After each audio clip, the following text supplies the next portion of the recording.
Stories from the Shadows is a Lemon Difficult studio production. Join us on Patreon at patreon.com/lemondifficult for free access to all our podcast episodes, behind-the-scenes content for the Key of Dreams and more. That's patreon.com/lemondifficult.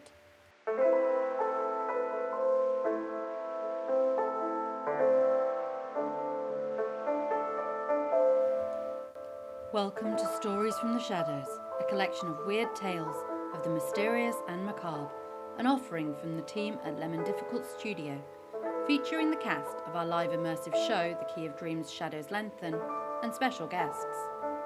These stories are dark tales of misery and woe. Listener discretion is advised.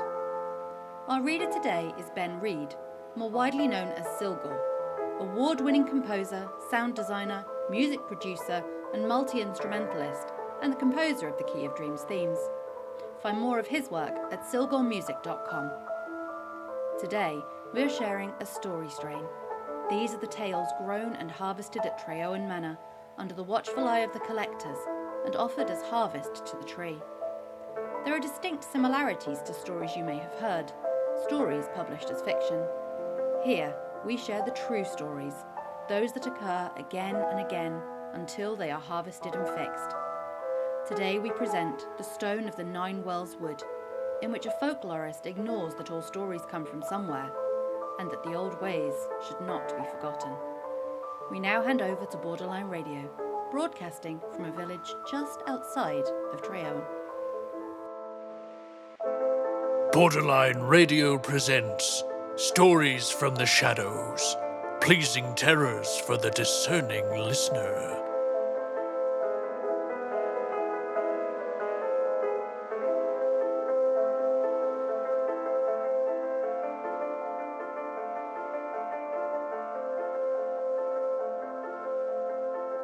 The Stone of 9 Wells Wood. It was my fortune to have access to the nameless cults in the original edition, the so-called Black Book, published in Dusseldorf shortly before a hounding doom overtook the author. Not one that the Miskatonic have made accessible to me, if they even have an unexpurgated copy. The contents of the published matter are shuddersome enough, even if one accepts the general view that they but represent the ravings of a madman. But there, among many strange things, I found mention of the Peckett Stone, a curious, sinister monolith that broods in the Welsh countryside, and about which so many dark legends cluster. He did not devote much space to them. The bulk of his grim work concerning cults and objects of dark worship which he maintained existed in his day, and it would seem that the Peckett Stone represents some order of being lost and forgotten centuries ago. But he spoke of it as one of the keys, a phrase used many times by him in various relations, and constituting one of the obscurities of his work, and he hinted briefly at curious sights to be seen about the monoliths on Midsummer's Night. This implication of enormous antiquity piqued my interest immensely, and searching the library catalogue I found a record of Bradeney's history, which referred even more briefly to the stone, dismissing it in just a few lines, however. I did learn that the stone did or had existed in a small copse in Monmouth called 9 Wells Wood. Bradeney's work did indeed lead me to my current dwellings. Who would have thought a country manor written of by the High Sheriff of Monmouthshire should be led at such low rates, and with simple staff as well? But then the histories of this area, indeed of this house, are strange, which of course is what brought me. Further study of local folklore led me to a chapter on dream myths, where mentions of the stone tells of some curious superstitions regarding it, especially the belief that if anyone sleeps in the vicinity of the stone, that person will be haunted by monstrous nightmares forever after, citing tales of the peasants regarding 2 curious people who ventured to visit the stone on Nosgwyl Ifan, or Midsummer Night, and who died raving mad because of something they saw there. That was all I could glean, but my interest was even more intensely roused as I sensed a distinctly sinister aura about the stone, the suggestion of dark antiquity, the recurrent hint of unnatural events on Midsummer Night, touched some slumbering instinct in my being, as one senses, rather than hears, the flowing of some dark subterraneous river in the night. I suddenly saw a connection between this stone and a certain weird and fantastic poem written by the mad poet Justin Joffrey. The People of the Monoliths was its name. Inquiries led to the information that Geoffrey had indeed written that poem while travelling in Wales, and I could not doubt that the Peckett Stone was the very monolith to which he referred in his strange verse. I decided to further my studies by acquiring lodgings in the area. It being the summer season, many places were booked out, but I discovered through a local contact that a curious manor house was available for short-term lets, and at a very reasonable rate. It was settled, and I packed and set off for Dingstow as soon as I could be spared from my lectures. The house seemed to have a skeleton staff, who were quiet and generally uninquisitive. I did manage a short conversation with a farmer in the area who worked the land and asked after the Nine Wells. He directed me to the nearby village of Trelech, but warned that I was unlikely to find anything, as it had been torn down years before, and all the better for it. What was there so evil about it? I asked curiously. It is a demon-haunted thing, he answered uneasily, and with the suggestion of a shudder. My grandfather knew a young man who came up from the south and laughed at our traditions, and in his foolhardiness he went to the glade one midsummer night, and at dawn stumbled into the village again, stricken dumb and mad. Something had shattered his brain and sealed his lips, for until the day of his death, which came soon after, he spoke only to utter terrible blasphemies or to slaver gibberish. Unable to deter me, he unwillingly provided direction, and I planned to set out the next morning. A few hours' tramp through the countryside brought me to the small, dense wood. The paths were ill-trodden, and I stumbled my way through dappled shade until I half fell into a circular glade. The place had the air of a temple, and I trod softly for fear of disturbing something, though I knew not what. In the centre of the glade the ground was uneven, and on closer inspection showed an almost circular stone base, like some ancient low altar. Where it was not grown over with moss and grass, I could see marks where the stone had been viciously hacked at, and the vague impression of much earlier carvings upon its sides. As to the substance, I was baffled. The stone of which it was composed was dully gleaming, as if made of jewels in a muddied stream, and whose surface, where it was not dinted and roughened, created a curious illusion of semi-transparency. I spent most of the morning there, sketching, and came away baffled and disappointed despite the warning that I would find nothing. That night I dreamed more vividly than I ever had, that I approached the glade and saw in the centre not a low altar, but a great monolith, around 15 feet tall, and leaning at an inebriated angle. Once evidently polished, now the surface was thickly dinted, as if savage efforts had been made to demolish it, but the hammers had done little more than to flake off small bits of stone and mutilate the characters which once had evidently marched up in a spiralling line round the shaft up to the top. Up to 10 feet from the base, these characters were almost completely blotted out, so that it was very difficult to trace their direction. Higher up they were plainer, and I managed to squirm part of the way up the shaft and scan them at close range. All were more or less defaced, but I was now positive that they symbolized no language now remembered on the face of this earth. On waking, I lit a candle and quickly sketched through all I had observed before the dream faded, though I cannot say it even has now. I am fairly familiar with all hieroglyphics known to researchers and philologists, and I can say with certainty that those characters I recalled and drew were like nothing of which I have ever read or heard. Later, as evening fell, I spoke with the farmer, who seemed most surprised and a little disturbed by my tale, insisting that I must be mistaken, and that perhaps my jaunt through the hot summer weather had left me confused. I showed him my sketches, and he muttered about being needed with the sheep, and left in a hurry, with nary a farewell. I continued my studies, glad that the old house remained cool in the summer heat, when it struck me that midsummer was fast approaching, the very time that the legends linked with grisly implications to the stone. I decided that this would be the best time to revisit the glade, and felt a fervour overcome me. Quickly, I prepared to head out, packing a flashlight, blanket, and notebook. A broad silver moon hung above, flooding the fields with silver light, but etching the woodland shadows in deep blacks. No wind blew, but a mysterious, intangible rustling and whispering was abroad. A sort of breathless tenseness hung over the shadows, like an unseen monster holding its breath lest it scare away its prey. I shook off the sensation, a natural one considering the eeriness of the place and its reputation, and made my way through the Nine Wells Wood, experiencing a most unpleasant sensation that I was being followed, and halting, at least once or twice, sure that something clammy and unstable had brushed against my face in the darkness. As I entered the glade, the tall monolith reared its gaunt height. The sight of it did not instill the fear it should have. Rather, I felt vindicated that the images of my dream were accurate. At the edge of the glade was a stump, which formed a sort of natural seat. So I sat down and took out my notebook, reflecting that it was probably right there that the mad poet Justin Jeffrey had written his fantastic People of the Monolith. A glance at my watch showed that the hour of 10 was close at hand. I leaned back, awaiting whatever ghostly demonstration might appear. A thin night wind started up among the branches of the trees, with an uncanny suggestion of faint, unseen pipes whispering an eerie tune.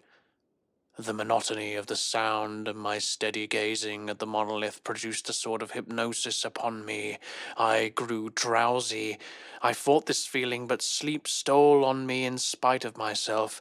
The monolith seemed to sway and dance, strangely distorted to my gaze. And then I must have slept. I opened my eyes and sought to rise, but lay still, as if an icy hand gripped me helpless. Cold terror stole over me. The glade was no longer deserted. It was thronged by a silent crowd of people, and my eyes took in strange details of costume, archaic and forgotten. Surely, I thought, these are villagers who have come here to hold some fantastic conclave, but another glance told me that these people were not the local farming folk of Trellick or Dingastow.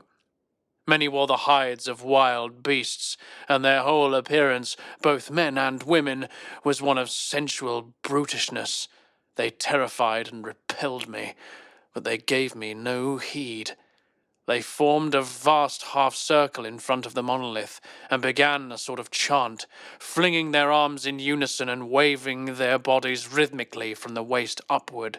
All eyes were fixed on the top of the stone, which they seemed to be invoking, but the strangest of all was the dimness of their voices.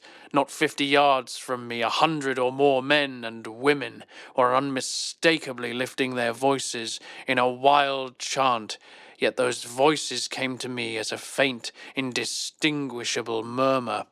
Before the monolith stood some sort of brazier, from which a vile, nauseous yellow smoke billowed upward, curling curiously in a swaying spiral around the black shaft, like a vast, unstable snake. Two fantastic figures sprang from the ring, their features entirely hidden by masks made from straw, so that they looked like monstrous, nightmare beings.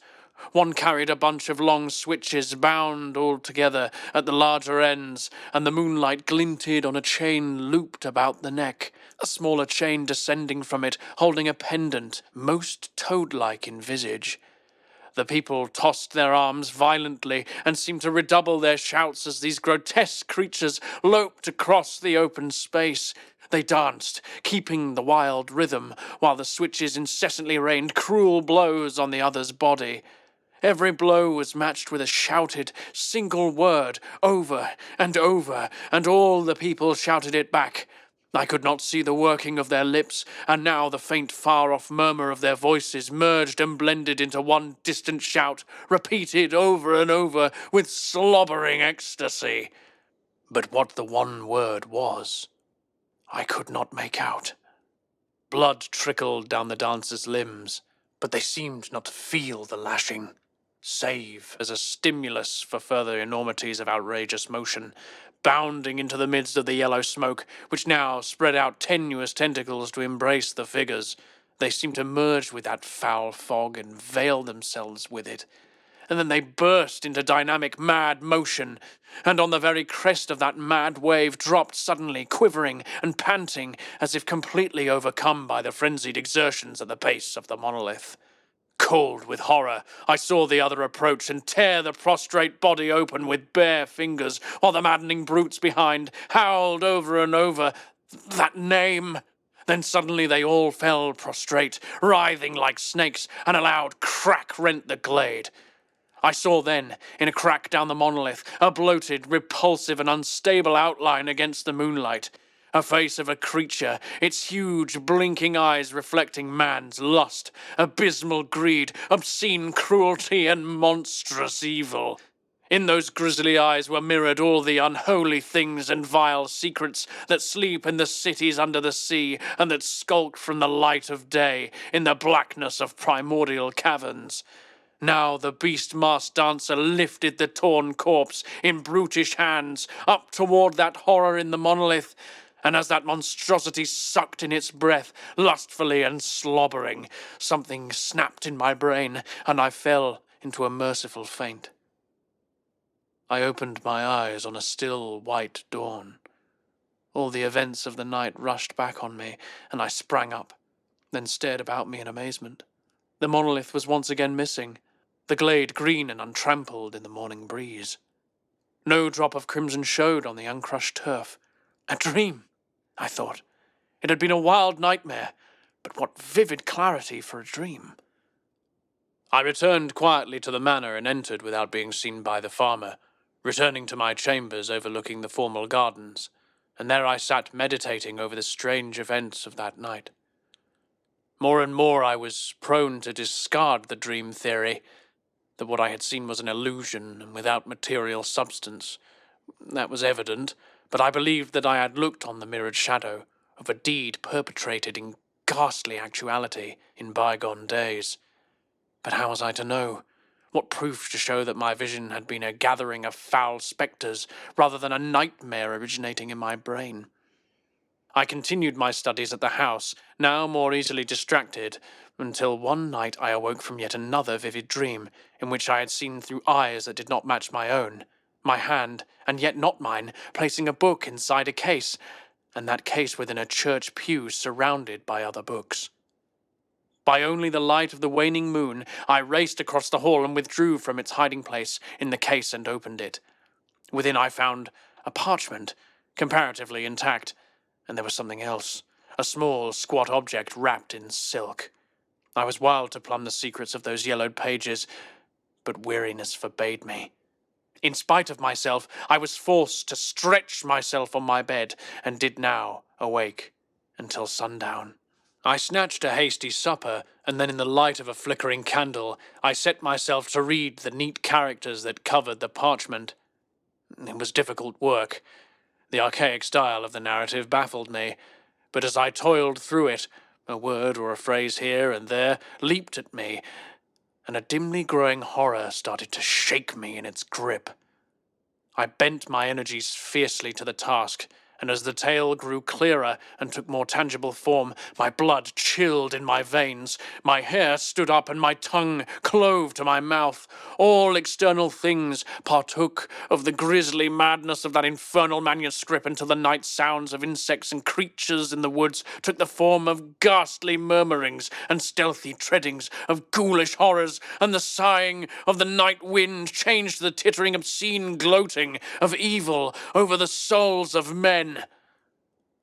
At last, when the grey dawn was stealing through, I laid down the manuscript and took up and unwrapped the thing in that bit of silk. Staring at it with haggard eyes, I knew the truth of the matter was clinched, even had it been possible to doubt the veracity of that terrible manuscript. No, it was no dream. I gazed upon an echo of a beast that dwelt among these hills, a brain-shattering vestige of an outworn age. By what foul alchemy or godless sorcery the doors are opened on that one eerie night, I do not know. but my own eyes have seen. But it is the realization that such things once crouched beast-like above the souls of men which brings cold sweat to my brow. For now I understand his repeated phrase of keys. Keys! Aye, keys! Keys to outer doors, links with an abhorrent past and, who knows, perhaps, abhorrent present. I understand that stone and sigils from another place combine to open doors, but how to control them, to know where one would go, and what of may come. In the right arrangements, perhaps they could be closed, or perhaps it is best to simply be rid of all the paths and ensure that it remains in a dream. I understand why cliffs look like battlements in the moonlight, and what the nightmare-haunted mad poet saw in his dream, the stone like a spire on a cyclopean castle, and with that knowledge comes the comfort of a greater power protecting. I am freed from the everyday, from the daily grind which hastens towards an empty end. The whole of life is but a dream, and I can no more control the ending than I can the weather. Treowen is empty. Hungry she awaits the stories and secrets that company brings. Tomorrow she will be sated, for the revel will commence. That was Stories from the Shadows, presented by Borderline Radio. Join us again tomorrow at the intersection of sanity and revelation.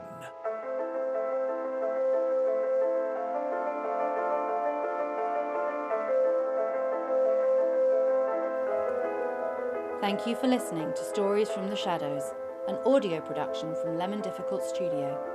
If you enjoyed today's story, be sure to follow us on socials and join our Patreon at patreon.com/lemondifficult for exclusive rewards.